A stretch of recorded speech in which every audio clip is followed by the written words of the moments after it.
আওয়ামী লীগ রয়েছে তারা থাকবে, যারা সাধারণ মানুষ তারা থাকবে, আর যত আদর বাঁদর যত আছে সব বঙ্গোপসাগরের জলে বিসর্জন হয়ে যাবে। না রইল মাছ, না বাঁচে কি বাঁচে কি। তো আপনারা সবাই প্রস্তুত হয়ে থাকুন, যা কিছু হবে। ট্রাম্প সাহেব আসুক, উনি এসে কি বলেন, যদি আপনাদের প্রধানমন্ত্রীর সঙ্গে কথা বলেন তো বলেন, না হলে মোদী। রাষ্ট্রপতিকে ইউনূস আন্তর্জাতিক মাতৃভাষা দিবসে যেভাবে অপমান করেছেন সেটা কিন্তু বাংলাদেশের মানুষ দেখেছেন। বিবিসির সাংবাদিক কোনো কারণে হয়তো আন্তর্জাতিক ভাষা দিবসে ইউনূসের রাষ্ট্রপতির প্রতি যে ব্যবহার। আসসালামু আলাইকুম। মধ্যরাতে ডোনাল্ড ট্রাম্পের ফোন, আমি আসছি, তাকে ফেরাতে হবে, তাকে বাংলাদেশে ফেরাতে হবে। কাকে বাংলাদেশে ফেরাতে হবে? বুঝতেই পারছেন, শেখ হাসিনা ছাড়া অন্য কোনো কথা এখানে হচ্ছে না। ডক্টর ইউনূসের কপাল এবার ঠিকই বাম দিকে গেল, ডান দিকে না গিয়ে বাম দিকে গেল। এবং ডোনাল্ড ট্রাম্প তিনি যে সিদ্ধান্ত নিয়েছেন সেটাই কিন্তু চূড়ান্ত সিদ্ধান্ত হতে যাচ্ছে। শুরুতেই ডোনাল্ড ট্রাম্প বাংলাদেশের যে এই যে হিন্দু মুসলিম এইসব নিয়ে সংখ্যালঘু নিয়ে একটা পোস্ট করেছিলেন, তার পরেই সন্দেহ ছিল। প্রিয় দর্শক শ্রোতা, আজকের এই ভিডিওটি মধ্যরাতের এই সংবাদটি খুবই গুরুত্বপূর্ণ হতে চলেছে। আশা করব ভিডিওটা শুরু থেকে শেষ পর্যন্ত দেখবেন। কি বলছে ভারতীয় সেই সাংবাদিকরা, তাদের মন্তব্যগুলো আমরা শুনে আসি এবং কি তথ্য দিচ্ছে তারা। যেগুলো চলছে সেটা হচ্ছে চিকেন নেক দখল করে নেব আমরা, চিকেন নেক থেকে আমরা ভারতকে আলাদা করে দেব। এছাড়া তো একটা ম্যাপ জারি করা হয়েছিল, আমাদের মাহফুজ তিনি একটা ম্যাপ জারি করেছিলেন, তারপরে আবার তুলেও নিয়েছিলেন।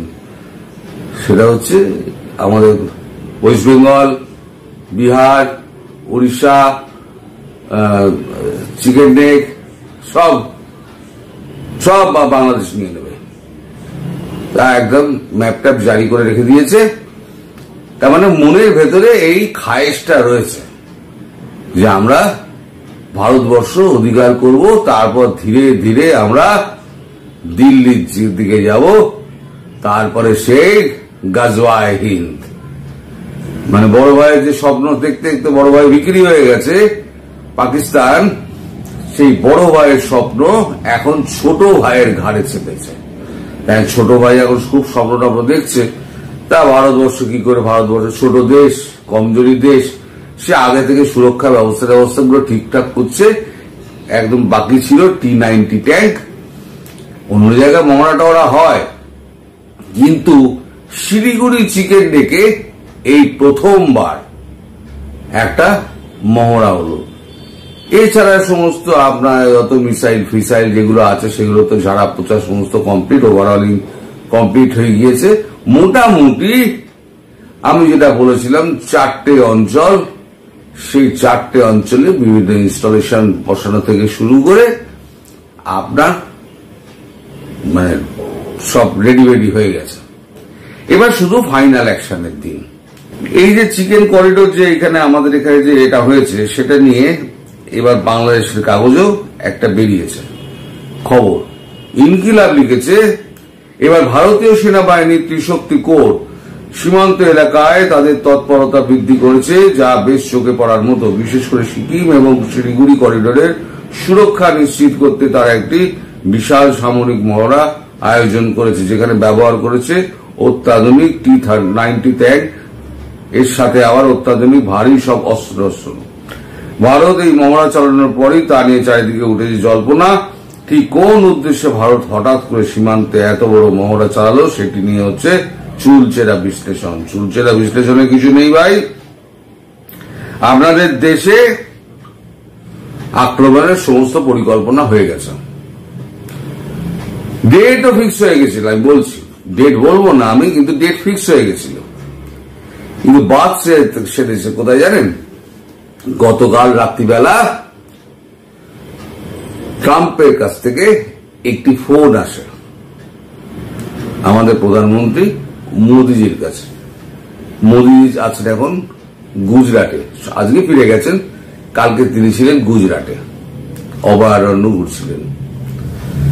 দপ্তর থেকে ফোন আসে, প্রধানমন্ত্রীর সঙ্গে অনেক বিষয়ই কথাবার্তা হয়েছে। বিশেষ করে যে এই যে অর্থনৈতিক যুদ্ধ শুরু হয়েছে সারা বিশ্ব জুড়ে, এখন বিশ্বের তো সমস্ত মানে শক্তিগুলো সমস্ত আবার নতুন করে সাজানো হচ্ছে। মানে এই ট্রাম্পের এই যে শুল্ক নীতি, তাতে কিন্তু বিশ্বের কিন্তু অনেক দেশ উঠবে নামবে, নতুন করে শক্তি করবে, এই সমস্ত খেলাটেলা হবে।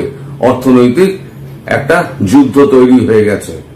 এটা অর্থনৈতিক তৃতীয় বিশ্বযুদ্ধ বলা যায়। সব জায়গায় গোলাগুলি চলে না। এখন বিশ্বযুদ্ধ যদি হয় তাহলে পরে সেটা হচ্ছে সাইবার ওয়ার হতে পারে, সেটা হচ্ছে ফাইন্যান্সিয়াল ওয়ার হতে পারে। ফাইন্যান্সিয়াল ওয়ার দিয়ে এখন শুরু হলো, এটা নিয়ে কথাবার্তা কমপ্লিট হয়েছে। তার সঙ্গে উঠে আসে বাংলাদেশ প্রসঙ্গ। বাংলাদেশ প্রসঙ্গে ট্রাম্প 2 লাইনে দুটো কথা বলেছেন, wait for few days, I am coming. কয়েকদিনের জন্য দাঁড়িয়ে যান, আমি আসছি। তার মানে হয় উনি এসে প্রধানমন্ত্রী শেখ হাসিনার সঙ্গে কথাবার্তা বলবেন, ওর মনে কি আছে তিনিই জানেন। ট্রাম্পের মনে কি আছে, ট্রাম্প কি করবেন সেটা ট্রাম্পই ভালো করে নিজেই বলতে পারবেন না হয়তো, কারণ 10 মিনিট আগে উনি জানেন না যে 10 মিনিট পরে উনি কি বলবেন। তা এইরকম একটা ফোন আসাতে আমাদের সমস্ত যে প্ল্যানগুলো ছিল সেই প্ল্যানগুলো আপাতত ধামা যাওয়া পড়েছে। এখন এটাও কিন্তু পরিষ্কার করা হয়নি মার্চের ক তারিখে উনি আসবেন। সম্ভবত দুবাইতে রাশিয়ার সঙ্গে ওনার যে মিটিংটা করার কথা আছে, সেই মিটিং এ যাওয়ার পথে অথবা আসার পথে, আমার মতে সম্ভবত যাওয়ার পথে উনি ভারত ছুঁয়ে উনি দুবাই যাবেন। এই ততক্ষণ পর্যন্ত কিন্তু আমাদের হাফ ইত্তেশ করে বসে থাকতে হবে। এই মানে এইখানে একটা স্থবিরতা এসে গেছে। এখন যাই হোক, এখন মহাশক্তিধর দেশ, তিনি সমস্ত দায়িত্ব দিয়েছেন মোদিজির ওপরে। মোদিজি সব তো সুলটুল খাটিয়ে মোদিজি বসে আছেন। এবার তিনি বলেছেন আমি আসছি, একটু সবুর করুন, আমি আসছি। তিনি এসে সম্ভবত বাংলাদেশের প্রধানমন্ত্রী শেখ হাসিনার সঙ্গে এক প্রস্ত কথা বলতে পারেন। এদিকে শোনা যাচ্ছে নাকি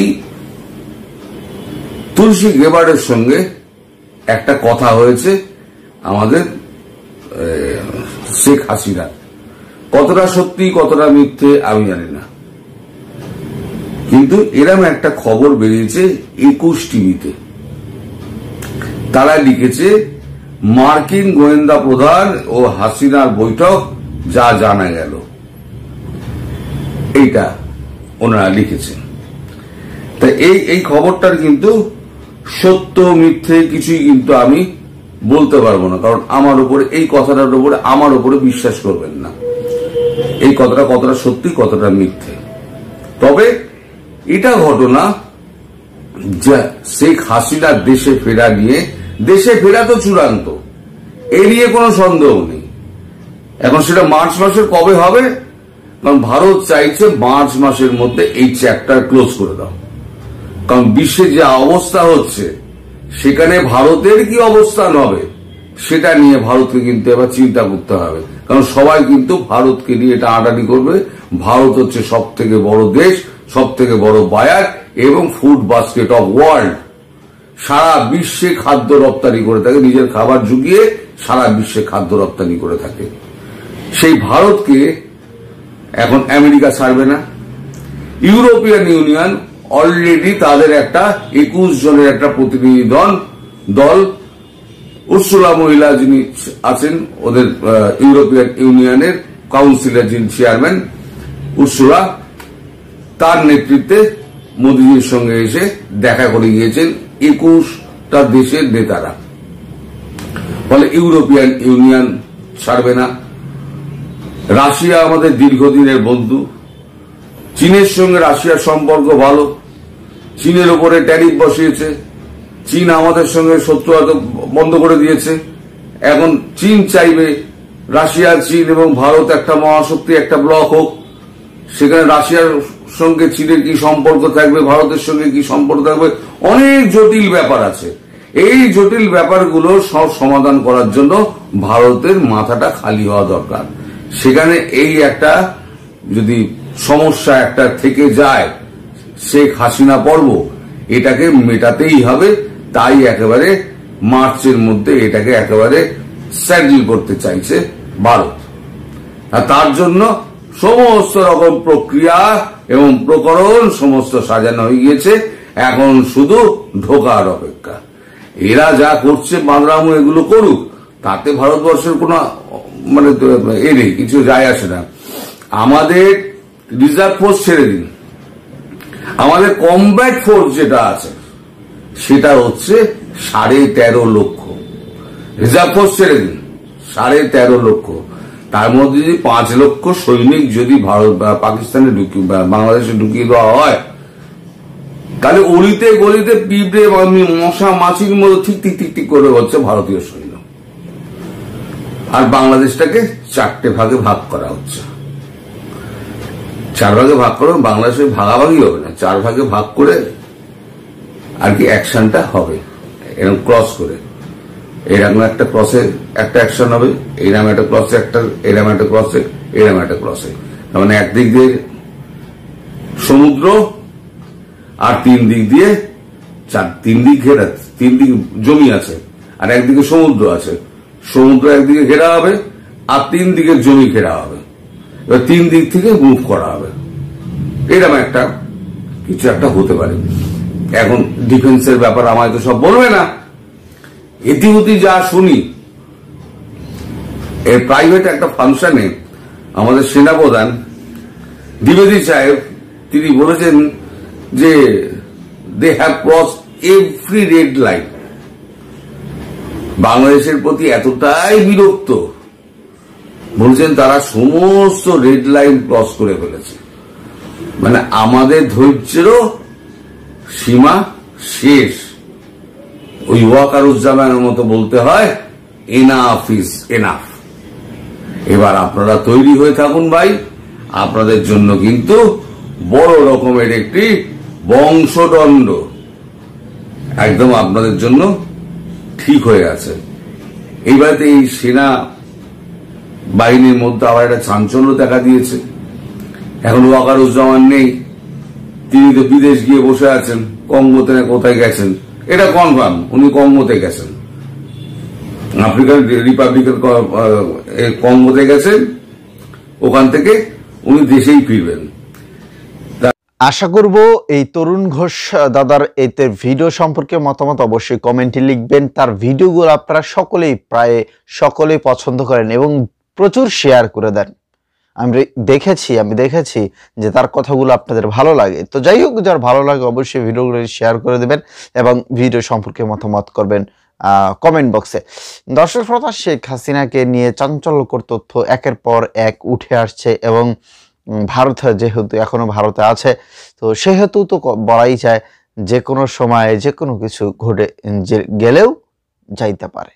এবং মার্কিন প্রেসিডেন্ট ডোনাল্ড ট্রাম্প তিনি কি সিদ্ধান্ত নিয়েই ফেললেন যে শেখ হাসিনাকে বাংলাদেশে ফেরাবেন?